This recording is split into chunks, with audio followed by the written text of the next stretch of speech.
I'm your host, Stephen Vanover, here on the Sports Talk Line Network, where we talk sports 24/7, 365. I'm your host here with my co-host, Tom McAllister. I'm Stephen Vanover. You can find us on Twitter, me at Stephen Vanover, him on @defends_com. And we are here to talk about sports. This is the round table. The first thing up is Major League Baseball. Are you excited that they're playing, or is this just a debacle from hell as the COVID-19 positives come in, starting with the Florida Marlins, Florida being a hot spot, Florida being not known for being, I don't know, how would you say it, on top of things intellectually? It's, I believe, That'd be fair? Coronavirus hotspot, I think, might be the best way to describe it. Bunch of dumbasses, okay? I mean, come on, man. They have turned it into a political atmosphere down there. They've taken a medical situation, turned it into a political situation. And this is what you get, is you get right here, what is there, at this point, officially 17 Florida Marlin players. We don't know how many staff. The more tests are rolling in. These are the most tested, protected athletes, people in America. They get the best, and they are screwing up left and right, aren't they? I think when you look at this situation, there are two major organizations to blame for it. One, the Miami Marlins organization. You got to look at them and be like, how could this happen? If you have 18 players. No. When you're talking them, you can understand, okay, Marlins, yeah, if it's going to happen with them, Marlins, yeah, okay. Well, it's also, too, when you look at it on paper. They're horrendous screw-ups, the Marlin organization. The Miami Marlins, you can kind of call them, they're the equivalent of the Cleveland Indians from Major League. I'm waiting for them to call up Rick Wild Thing Vaughn. I believe they have scouts in the California Penal League. We'll see if they can get Willie Mays Hayes batting leadoff. But it's just that's one of the issues. It was something where the Marlins, their history in Florida, Miami, even though they've won 2 world championships relatively quickly, they always build up, knock down, and they haven't really been able to build that fan base. There's been a lot of issues on and off the field with the team. They always, get a lot of talent and then they sell it off, which is kind of disheartening. It's tough to build up a base. That's the first problem. The second organizational issue is Major League Baseball, because you can't even go 1 week without having a spreading, a hotspot, whatever you want to call it. What makes it even worse is it looks like there was no plan in place for this to happen. To prevent it from happening. No. Yeah, there wasn't any type of protocol where it was like, all right, we do this and that. They just totally, all right. No, we're in the bubble. We're cool. Go do whatever you want. They're not in the bubble. As long as we're in the bubble, we're good. We're good. They're not in the bubble. And this is kind of something where, it kind of goes back to, you have to remember that some owners did not want this season to take place. You have to wonder if they're like, know what, let's come up with a shoddy deal. If it gets shut down, it gets shut down. That's one thing you have to wonder. Maybe they thought they could get more government money or something. I don't know. Let's talk about the sports that can make a successful entry in the U.S. Outside the U.S., there's sports that seem to be doing it, okay? I mean, there are definitely bumps in the road here and there, but overall, we're seeing sports starting to reoccur around the globe. But here in the U.S. being its own hotspot, let alone the hotspots within the U.S., let's just acknowledge that right up front. The U.S. is not in a good position to be reopening sports. But out of all of them, the NBA, man, the NBA, they've got good leadership at the top. They seem to have some good leadership from a player standpoint. There are a few bumps in the road there as well. But overall, I don't know, man. If anybody can pull it off, I'm thinking maybe the NBA can. What about you? I think one advantage Major League Baseball and the NHL had that Major League Baseball didn't have is that the NBA and NHL were pretty much done with their season. They had about 60 plus games. So like, know what?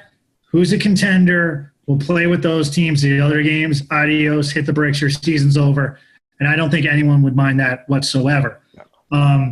So you can kind of go there too. And I think you bring up a good point. Adam Silver, who's the NBA commissioner, and Chris Paul, who's the head of the Players Association. It seems like there's a lot of trust. They're able to come up with a plan that everyone can, for the most part, agree with, even though some people are upset with what they're getting with room service. It is what it is. But also, too, if you're one of these people who is thinking about their legacy, let's look at Anthony Davis of the Los Angeles Lakers. First off, you're getting ready to go into free agency.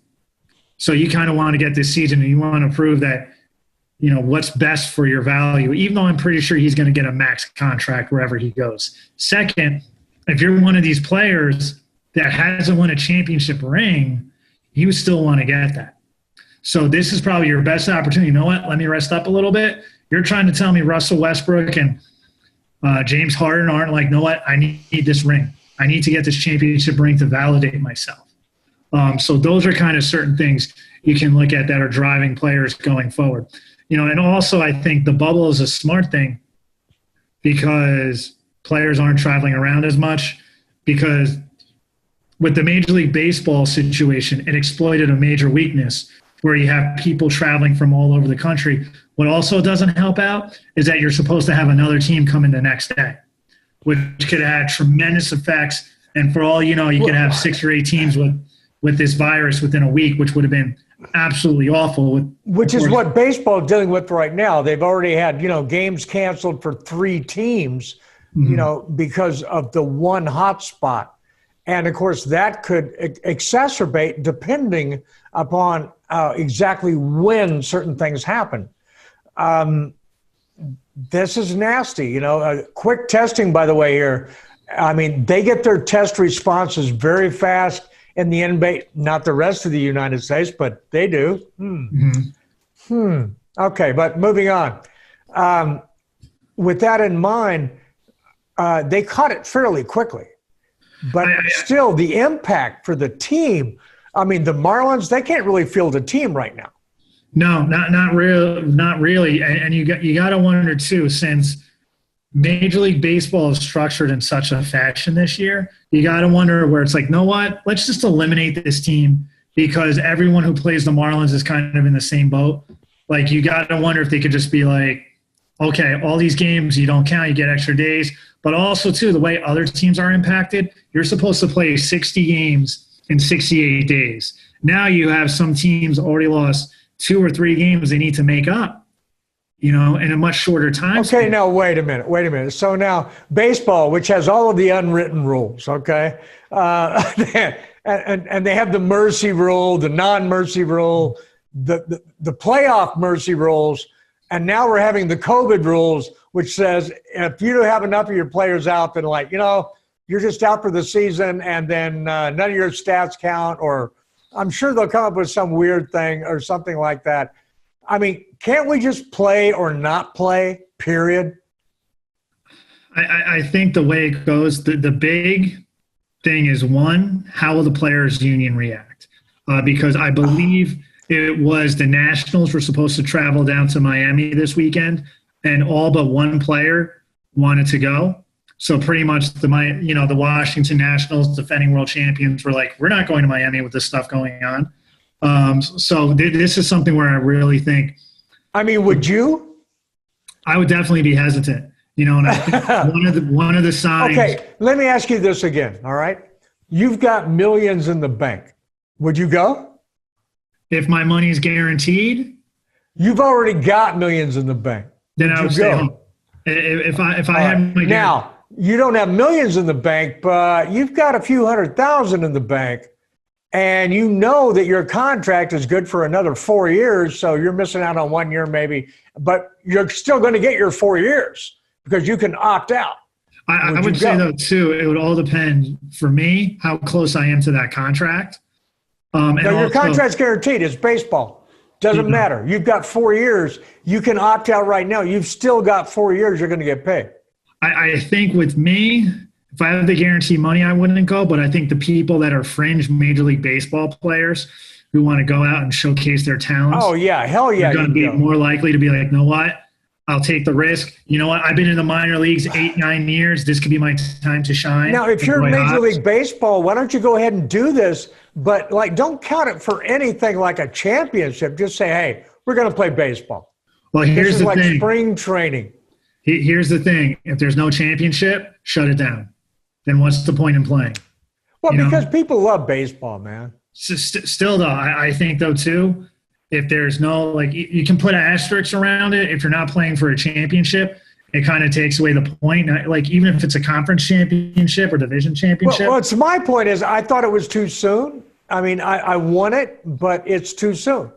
They aren't able to do it right now, not in the environment that is America, especially traveling from city to city to city. Now, the NBA is trying to do it in a bubble, right? Yeah.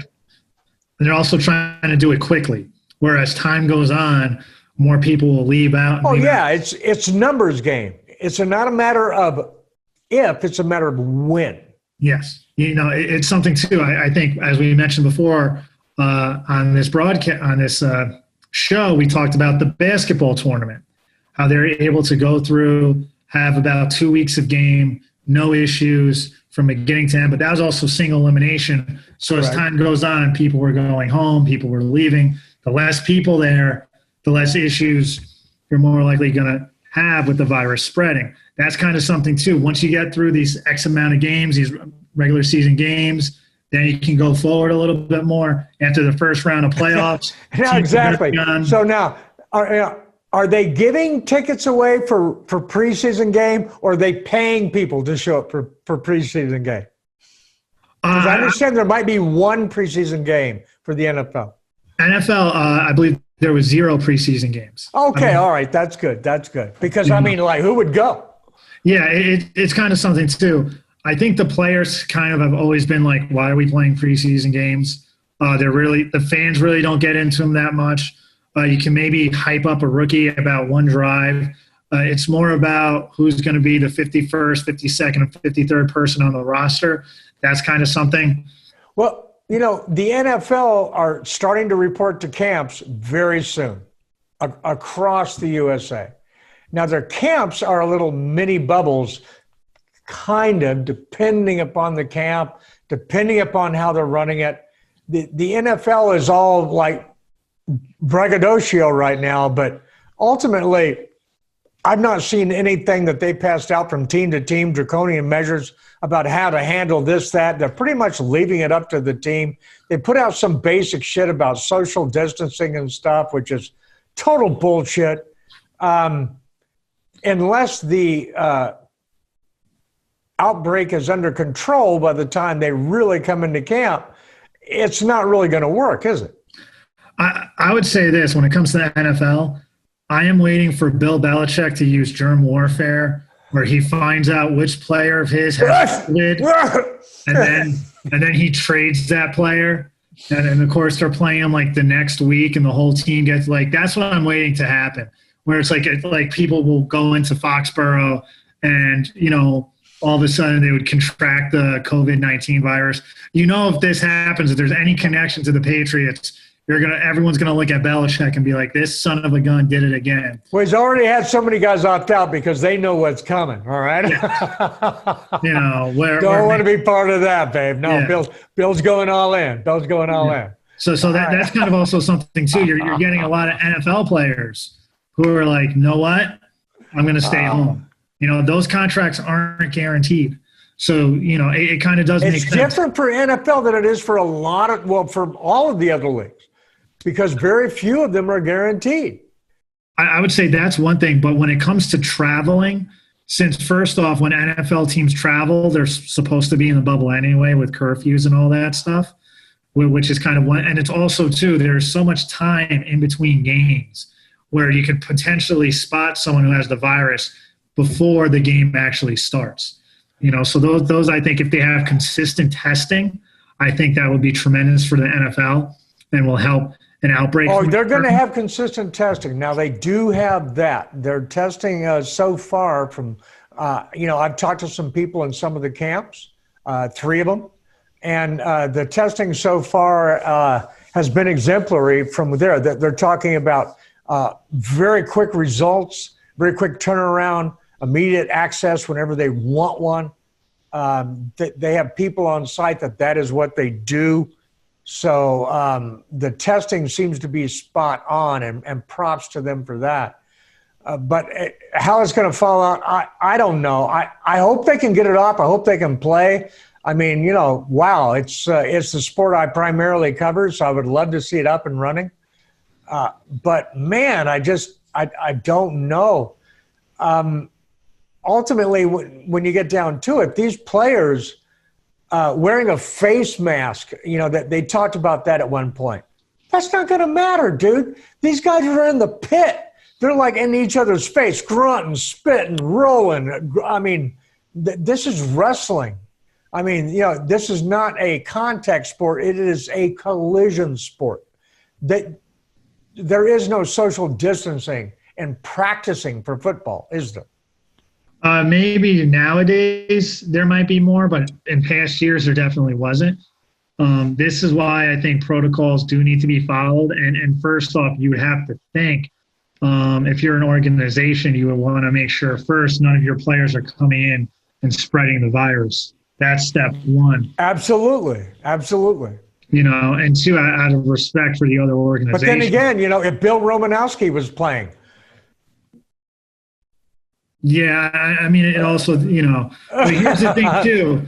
You got to give him like what Belichick would do. He probably sent an envelope to him the week before or something like that. Or, the press passes will be, send in a Trojan horse or something like that. So I think those are certain things to take into consideration. All right, it's going to be a lot of fun. All right, let's slide the subject a little bit. We talked in the green room, and you had a pretty interesting subject. Go ahead and lay it out for us. With Patrick Mahomes, who we talked about recently, ka-ching, ka-ching, ka-ching, signed one of the richest. Props to him, man. Yeah, 10-year deal, $400 million contract. That's a lot of zeros. And a few weeks later, he's apparently a part of an organization to buy the Kansas City Royals. So that is probably one of the quickest turnarounds. Like I think we've kind of seen professional athletes rise up to owners when they're done playing. This is like, what? I'm here now. Like Michael Jordan has done this. Derek Jeter has done it, even though. And also, it's a trade me what? Yeah. Mario Lemieux, I believe, has done it to a certain extent. But what makes Mahomes more interesting are 2 cases. 1, he's doing it in a different sport. 2, he's not even 27 yet. No. And he's already gone out there. And you got to think, too, if you're the Kansas City Chiefs, you can buy that, or Kansas City Royals, you can buy that team pretty cheap. Don't have that much expense. So that's kind of something to look at where it's like you think you're getting paid. You wonder if Mahomes can go out and actually pitch for the Royals in the offseason, too. Oh, yeah, man. All right. Hey, by the way, I forgot I'm going down my list of things to do here. We have not asked yet, so please hit that subscribe. Please hit that notify so that you know that we're up. You know when we're running, because sports are coming back here, man. We now have MLS highlights going on right now. They're being uploaded. We have a great crew that's covering Arsenal if you're into covering the Premier League. And they're giving all sorts of insight to the Premier League overall. But if you're an Arsenal fan, definitely be following Saved by the Bellerin. We have college football shows that are coming up right now that are incredible. Spinksy from Down Under is covering that. We have Nate No Remorse Dowdy doing, well, how would you describe what he does, Tom? He's providing his unique perspective on the topics of the day. And Tom is now running for politics in New York. So whatever borough he's in, be sure and vote for him, because he's obviously one slick mofo to pull that off, okay? Yeah, I'll keep my mouth shut on politics. All right. Now you know you should vote for him because you didn't want to be there. That's who you want. That's who you want. All right. Yeah. Well, not only that, but, you got to pass that felon check. So, yeah. I can. I passed it several times. Clean background, criminal background. All right, man. For everybody out there listening, we're going to actually cut this show fairly short today because we're right on the cusp of a lot of things happening that are really sports oriented. And again, this has devolved into another COVID show, and we want to get it back on the sports drive, the sports vibe, if you will. So with that in mind, I turn it back to you, Tom. In New York City, you're sitting there in COVID-19 Central. What is the latest sports news in New York? For New York, well, first, the New York Giants have placed DeAndre Baker, the much talked about cornerback, on the commissioner's list. They're kind of waiting to see what happens there. That's one thing. The New York Knicks, they have. Can I help you out with what's going to happen there? Well, I think, the reason why I think Baker has not been released is because Baker is still on a rookie contract. And the structure of a rookie contract is you're going to eat that money anyway. So what you're going to need to do is, let's wait and hold on as much as possible to fully evaluate this unique and situation. maybe you can trade him to the Jets. Well, I mean, the Jets made a killer trade this week with Jamal Adams. Didn't they? Lay that out real quick, man, because, Adams wasn't going to play for them anymore. No. Just was not going to do it. Nope. And I got to give the Jets management credit. This reminds me of the Odell Beckham Jr. trade-off with Jamal Adams, where it's like, you know what, we're not going to pay you. From the Seahawks perspective, I feel like looking at this trade on paper, this is a move where it's like, are you going all in? Is your championship window this season? Because I feel like it's not for the Jets. It's not. No, it's not. A certain Jets running back be damned. All right, ex-Steelers. As exciting as he would like to make it, he didn't make much of a difference. No. Of course, behind that line, who would? So there is that. I think, though, too, if you're the Jets, one, you finally have Tom Brady gone. So that kind of opens up the AFC East division. And it's also, too, Darno is going to be the franchise guy. They're going to give him. Does it really open the division? Are we going to dive into that conversation? It's not like, okay, Belichick doesn't have Brady. Who does he have? Come on. Who? Yeah, exactly. A person who is a backup quarterback. He has a weapon. Somebody that he can throw out there and they have no idea what he's going to do with them. And there's one thing you do know about Belichick is you don't know what he's going to do, right?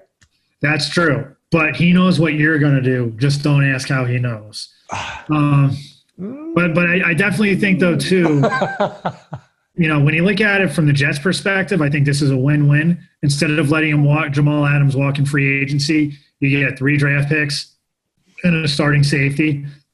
So I think it's a good deal for both sides. They haven't been doing crap with their number 1 draft picks.